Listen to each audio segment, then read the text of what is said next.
श्री रामचरितमानस नवह पुराण छठे दिन की कथा में सीता हरण। मारीच के समझाने पर भी जब रावण नहीं माना, तब मारीच अस जिय जानी दशानन संगा, चला राम पद प्रेम अभंगा, तेहि बन निकट दशानन गयऊ, तब मारीच कपट मृग भयऊ, अति विचित्र काहू बरनि न जाए, कनक देह मन रचित बनाए।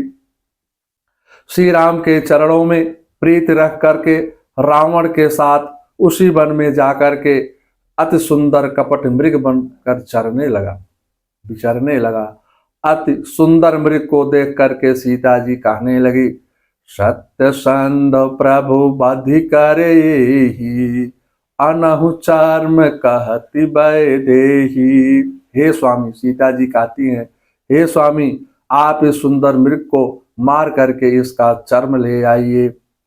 प्रलोभनार्थम वैदेहम नाना धातु विचित्रतम, विचरणम गच्छेत सम्यक साधालानि समन्तता। सीता को लुभाने के लिए विविध धातुओं से चित्रित मनोहर एवं दर्शनीय रूप बना करके वह निशाचर उस रमणीय वन तथा श्री राम के उस आश्रम को प्रकाशित करता है। हुआ सब ओर से उत्तम घासों को चरने और विचरने लगा। रौप्यम बिंदुशक्तम भूतम तो प्रिदर्शनम, विटपीनम किशलायानम भक्ष्यान विचार। वाल्मीकि रामायण अरण्यकांड का सर्ग 42 21 22। सैकड़ों रजतमय बिंदुओं से युक्त विचित्र रूप धारण करके वह मृग बड़ा ही प्यारा दिखाई देता है। वह वृक्षों के कोमल पल्लवों को खाता हुआ इधर उधर विचरने लगा। सीता जी अद्भुत मृग को देखकर आनंदित हो रही है।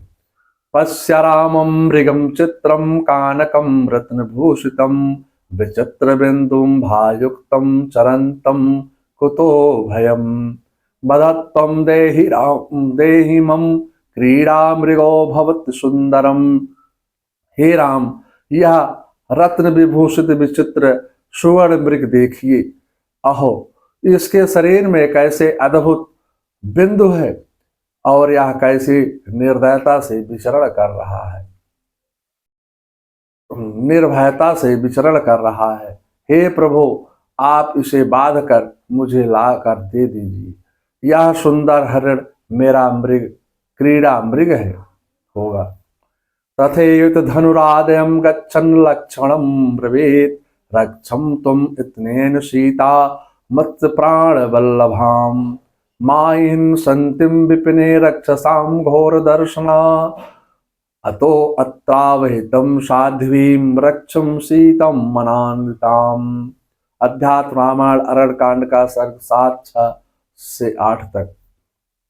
तब श्री रामचंद्र जी ने बहुत अच्छा कहा करके धनुष उठा लिया और जाते समय लक्ष्मण जी से कहा, हे लक्ष्मण, तुम प्राण प्रिया सीता जी की यत्न पूर्वक से रक्षा करना। वन में बड़े मायावी भयंकर राक्षस विचरण रहते हैं, अतः तुम आनंदिका साध्वी को सीता की बहुत सावधान रह करके रक्षा करना। मृग तो ऐसा देखा ना कभी, जैसा या सुघड़ सलोना है, देखो तो सर से पांव तलक सारा सोना ही सोना है। राधे श्याम रामायण से श्री राम जी ने लक्ष्मण जी को समझाया, हे लखन, वन में अनेक राक्षस भेष बदल करके घूमते हैं। तुम बुद्धि विवेक से सीता जी की रखवाली करना। इस प्रकार कहकर श्री राम मृग की तरफ बढ़ जाते हैं। श्री राम को धनुष बाण लेकर के आता देख मारीच मृग भाग निकलता है। प्रकट तुरत करत छल भोरी, यही विधि प्रभु वहीं गयऊं ले दूरी। श्री राम जी को दूर ले गया। तब तक राम कठिन सर मारा, धरनी परव करि घोर पुकारा। प्रियमाणस्तु मरीचो, अहम तो कृतिमां तनुम्। स्मृतं तदवचनं रक्षो दत्योकेन तु लक्ष्मणम्। इह प्रस्थापेत सीता, ताम शून्य रावणो हरेत। मरते समय मारीच ने अपने उस कृत्रिम शरीर को त्याग दिया। फिर रावण के वचन के का स्मरण करके उस राक्षस ने सोचा कि किस उपाय से सीता लक्ष्मण को यहाँ भेज दे। शून्य आश्रम में रावण उसे हर ले जाएगा। सा प्राप्त कालामाज्ञं चकारं चा तथा स्वप्नम्। दृश्यम राघवेशम हासीते लक्ष्मणे च। वाल्मीकि रामायण अरण्य कांड का सर्ग 44-17-19। रावण ने के बताए हुए उपाय को मैं काम में लाने का अवसर आ गया है, यह समझकर उसने श्री रामचंद्र जी के समान ही स्वर में ही हा सीते हा लक्ष्मण का करके पुकारा। लक्ष्मण कर प्रथम ही ले नामा, पाछे सुमिर से मन महु रामा। पहले श्री राम का नाम ना लेकर के पहले लक्ष्मण का नाम लिया, पीछे मन में श्री राम का चिंतन किया। मारीच का अंत में प्रेम देखकर उसे परम पद दे दिया। देवता भगवान के ऊपर पुष्पों की वर्षा करने लगे। मारीच की आवाज को सुन करके सीता जी कहने लगी, देवर देवर जाकर देखो, रघुराई तुम्हें टेरते हैं। भाई के थके हुए बाजू, भाई की बाट हेरते हैं। राधे श्याम रामायण से। सीता के इन वचनों को सुन करके लक्ष्मण जी कहने लगे, किसका साहस है हे माता, जो उन्हें दुख पहुंचाएगा। सूरज जिस जगह प्रकाशित है, कब अंधकार रह पाएगा। राधे श्याम रामायण से। यह बन विशाल है व्याघ्र व्याल, भय चारों ओर अधेरा है। माँ तुम्हें अकेला छोड़ू मैं, कर्तव्य नहीं यह मेरा है। राधे श्याम रामायण से। लक्ष्मण जी अनेक प्रकार से समझाने पर भी सीता जी ने हृदय में चुभने वाले वचनों का जब प्रयोग किया, तब लक्ष्मण जी सीता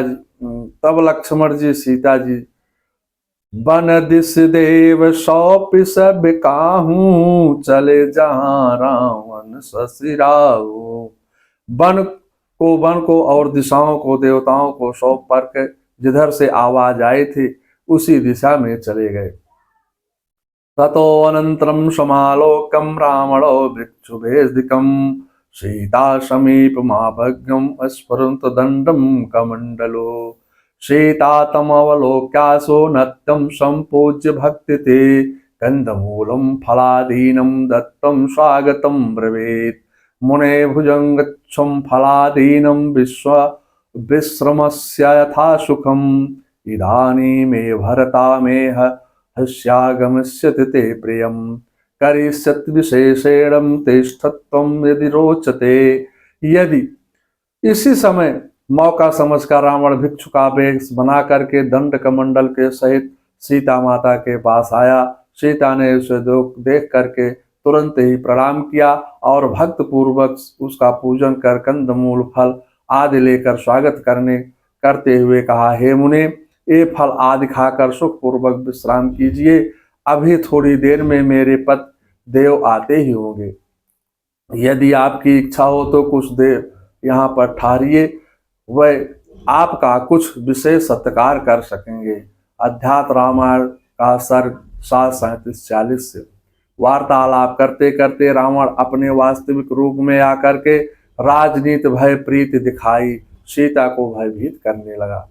तददृष्टं वनं देवस्या भूतानि चापि ततसु, ततो विदर्पं धरणीं नखे रुद्धृतं बाहुवी। तोलेत्तं रथे चित्तम् अयो क्षिप्रं विपाससा। अध्यात्म रामायण अरण्य कांड का सर्ग 7:50-1/2 से 51-1/2 तक। वन देवी और सभी जीव रावण के रूप को देख करके भयभीत हो गए। सीता जी के पैरों के नीचे की पृथ्वी जमीन को नखों से खोद कर, हाथों से उठा करके रथ में डाल करके आकाश मार्ग में चल दिया। सीता जी बिलख बिलख कर रोने लगे। ओ दुष्ट खड़ा रहा खबरदार, स्वामी अब आने वाले हैं। जो धनुष तोड़ कर लाए थे वही मेरे रखवाले हैं। राधे श्याम रामायण से। हा जग एक वीर रघुराया, कहीं अपराध विसार दाया। हा लक्ष्मण तुम्हार नहीं दोषा, सो फल फल पायं कीन्हु रोषा। सीता जी कह रहे हैं कि हे वीरवर रघुनाथ जी, आपने मेरे किस अपराध के कारण दया विचार दिया है। लखन लाल जी, आपका कोई भी दोष नहीं है। मैंने क्रोध किया था, उसका फल मुझे मिल गया है। अब मेरी इस विपत्ति को भगवान को कौन सुनाएगा कि यज्ञ के भाग को गधा खाना चाहता है। सीता जी के विलाप को सुन करके चर अचर सभी जीव दुखी हो रहे हैं। दृष्टांत, स्वामी रामकृष्ण परमहंस जी के पास एक लोटा था। वह रोज उसे रगड़ रगड़ कर धोते थे। एक दिन उनके निकटतम शिष्य ने पूछा कि आप इसे चमकते साफ लोटे की रोजाना इतनी मेहनत करके क्यों साफ करते हैं। स्वामी जी बोले, बेटा, इसमें एक दिन में चमक थोड़े ही आ गई है। मैंने प्रतिदिन प्रयत्न कर इसे साफ किया है। मनुष्य का मन भी ऐसा ही है। यदि इसे प्रतिदिन कषाय, कलमशों, कुसंस्कारों से दूर रखता हूँ, जरा सी अनदेखी करने पर भी गलत रास्ते पर भटक जाए, उसका पता नहीं चलता है। सत्य ही है, मनुष्य को अपने मन को लोटे के रूप में निरंतर सदा विचारों के जल से रगड़ रगड़ कर साफ कर शुद्ध रखने की आवश्यकता होती है। तभी व्यक्ति रूपी लोटा अपनी चमक बरकरार कर रख पाता है। रावण में क्या कमी थी। उत्तम कुल पुलस्त कर नाती उत्तम कुल में पैदा हुआ था। तपस्या कर देवताओं से वरदान भी प्राप्त करके त्रिलोक में प्रसिद्ध था। लेकिन मन के कुसंगित विचारों से पर नारी हरण जैसा घृणित और अशोभनीय कर्म किया। जीवितम सुखर्थम चा धर्म हेते परित्यजन, हिरामाणम धर्मेण मां राघवम ना पश्यसी। हा रघुनंदन, आपने धर्म के लिए प्राणों का मोह, शरीर का सुख तथा राज्य वैभव सब कुछ छोड़ दिया है। यह राक्षस मुझे अधर्म पूर्वक हर कर ले जा रहा है, परंतु आप नहीं देखते हैं। ननु नामाविनीतानां विनेतासि परंतपम, कथमेवाभिधम पापम ना तुम साधि रावणम। शत्रुओं को संताप देने वाले हे आर्यपुत्र, आप तो कुमार्ग पर चलने वाले उद्दंड पुरुषों को दंड दे करके उन्हें राह पर लाने वाले हैं। फिर ऐसे पापी रावण को क्यों नहीं दंड देते हैं। वाल्मीकि रामायण अरण्य कांड का सर्ग 49-25-26 से। हे प्रभु, मेरा मन उस कपट मृग की तरफ आकर्षित हुआ था। मैं स्वयं ही विपत्ति में पड़ गई हूँ। लालच नहीं करनी चाहिए। लालच का फल बहुत गलत होता है। देखिवे कुदौर दौरे तो सटिक जाय वाहि ठोर, सुनबे कुदौर तो रसिक सरताज हैं। शोकिन बेको दौरे तो अघाये ना सुगंध करे, खाइए को दौरे तो ना धोवे, धोपे महाराज हैं। भोगी वे को दौरे तो रिपति को ना काहू होए, हनुमत कहे वाको ने कहूँ, ना लाज है, काहू को न कहो, करो अपनी ही टेक धरे। मन सो ना देखो हमको, दगाबाज है। मंगलम भगवान विष्णु मंगलम गरुड़ात्मजा मंगलम पुंडरीकाक्षाय मंगलाय तनो हरे। सर्वांगल मांगल्ये शिवे सर्वार्थ साधिके शरण्ये त्र्यंबके गौरी नारायणे नमस्तुते। ओम नमो भगवते वासुदेवाय नमो।